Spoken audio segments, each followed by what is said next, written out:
আমি প্রিয় মানুষকে শুধু বলেছিলাম যে তুমি চলে আসো আমার কাছে, আর আমার প্রিয় মানুষ বলল যে হ্যাঁ, আসবো তোমার কাছে। তুমি তো নিজেই ইনকাম করো না, আমি কেন যাব তোমার কাছে? আমি তাকে বললাম যে হ্যাঁ, আমি ইনকাম করি না, আমার কাছে টাকা নেই।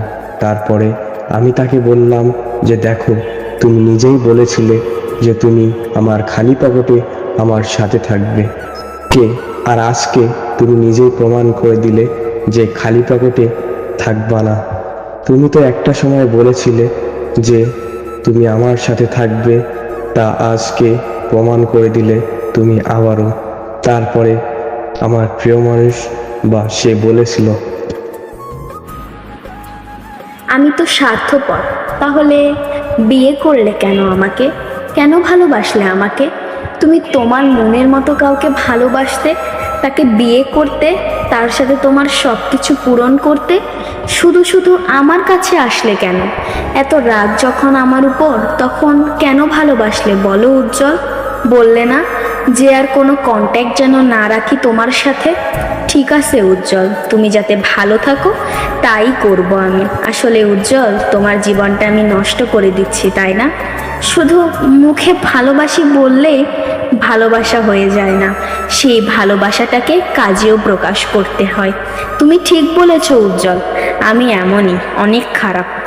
ঝগড়া করছি না বা ঝামেলা রাগ কোনো কিছুই করছি না।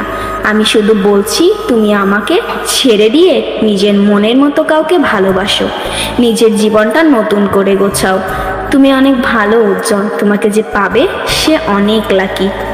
আর এমনিতেও আমি তোমার যোগ্য না, তাই তুমি তোমার মনের মতো কাউকে নিয়ে নিজের জীবনটা নতুন করে শুরু করো। একটা কথা বলবো উজ্জ্বল, তুমি আমার জীবনে আসার পর থেকে আমি আমার মা বাবার পরে তোমাকে নিয়েই ভেবেছি সব সময়। আম্মুকে নিয়ে ভেবেছি। আম্মু সব সময় অসুস্থ থাকে, আমি জানি। আম্মু ভালোভাবে কোনো কাজ ঠিকভাবে করতে পারে না। আর আমার আর তোমার বিয়ের পর আম্মুকে কোনো কাজ করতে দিব না, এই সবই ভাবিছি উজ্জ্বল আমি সব সময়। কিন্তু তুমি যাকে বিয়ে করবা, দেখবা সেও তোমার ফ্যামিলির সবার খেয়াল রাখবে, তোমাকে আগলে রাখবে, তোমাকে অনেক ভালোবাসবে। আমার ভালোবাসা মিথ্যে না উজ্জ্বল, আমি কোনো টাকার জন্য তোমাকে ভালোবাসিনি উজ্জ্বল।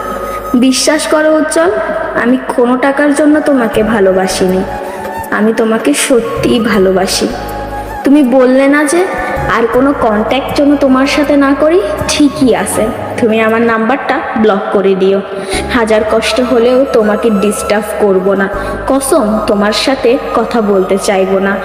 তুমি শুধু ভালো থেকো উজ্জ্বল, আম্মু আব্বুর খেয়াল রেখো, জিনিয়াকে দেখে রেখো। তোমার জীবনে যে জেপি নামের কেউ ছিল সেটা ভুলে যেও, দেখবা তোমার জীবন আবার নতুন করে শুরু করতে পারবা। মাফ করে দিও আমাকে, অনেক কষ্ট দিছি তাই না? আমার জন্য অনেক কষ্ট পাইছো, আর পেতে হবে না। ভালো থেকো।